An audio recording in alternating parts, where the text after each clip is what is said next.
Assalamualaikum everyone. So today is my last day of my Read Aloud challenge. I'm sorry that I'm not feeling well today.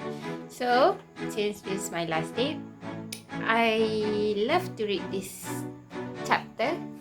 Titles Begin Again, not Start Over. It's from the same book, Show Your Work by Austin Kleon.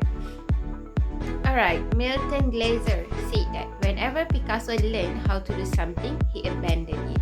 Remember the story from before this, the Picasso story about the vampire task? When you feel like you have learned whatever there is to learn from what you are doing, it's time to change course and find something new to learn so that you can move forward. You can't be content with mastery. You have to push yourself to become a student again. Anyone who isn't embarrassed of who they were last year probably isn't learning enough, writes author Ellen Bolton.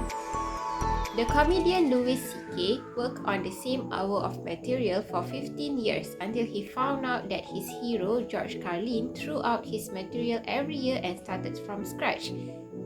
C.K. was scared to try it, but once he did, it set him free.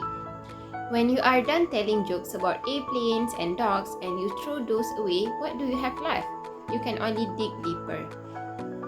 You start talking about your feelings and who you are, and then you do those jokes and they are gone. You gotta dig deeper.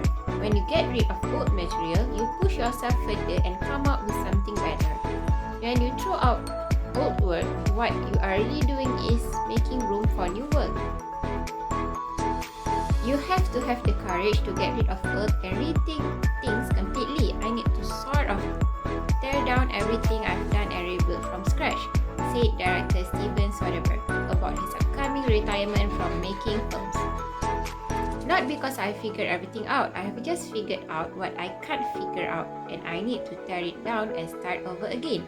The thing is, you really never start over. You don't lose all the work that's come before. Even if you try to toss it aside, the lessons that you have learned from it will seep into what you do next.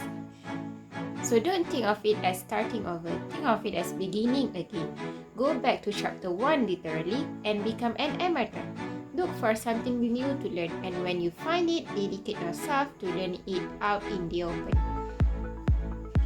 Document your progress and share as you go so that others can learn along with you. Show your work, and when the right people show up, pay close attention to them because they will have a lot to show you. So that's all, and this is the last chapter of this book. So lesson learned here is, instead of we keep our mindset to start over, we should say to ourselves that we are not starting over, but we are beginning again. We begin again. So what I can relate to this chapter is when we solve maths question, especially after a long solution, after a long calculation that we make, and the final answer that we get is wrong. So we also think that we need to start over, calculate again, start over to calculate to solve the problem. So actually we are not starting over, but we are begin back from the beginning of the question to understand better, to find new things to learn from the question itself, so that we can solve it correctly after that for the second attempt or third attempt or how many attempts that we are doing. So we are not starting over. Instead, we are beginning again, to learn again, to make ourselves an amateur again. So today is my last day, and tomorrow I have class in the morning. So pray for me for the rest of the half semester. Pray for me and my friends all over Malaysia because we are online class, right?